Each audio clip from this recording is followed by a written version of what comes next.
வடலூர் நகராட்சிக்கு சொந்தமான கோப்புகள் கேட்பாரற்று குப்பை போல் கிடக்கும் அவல நிலை கண்டு கொள்ளாத வடலூர் நகராட்சி ஆணையர்.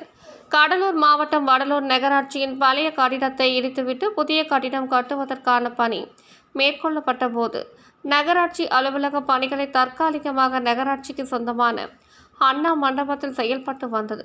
இந்நிலையில் புதிய நகராட்சி கட்டிடம் திறக்கப்பட்டு 2 மாதங்கள் ஆன நிலையில் ஏற்கனவே தற்காலிகமாக செயல்பட்டு வந்த அண்ணா மண்டபத்தில் நகராட்சிக்கு சொந்தமான கோப்புகள் அனைத்தும் கேட்பாரற்று படிக்கட்டில் குப்பைகள் போல் சிதறி கிடப்பதை நகராட்சி ஆணையரும் மற்றும் நகராட்சி அதிகாரிகளும் கண்டு கொள்ளவில்லை என வடலூர் பகுதி வாழும் மக்கள் குற்றம் சாட்டுகின்றனர்.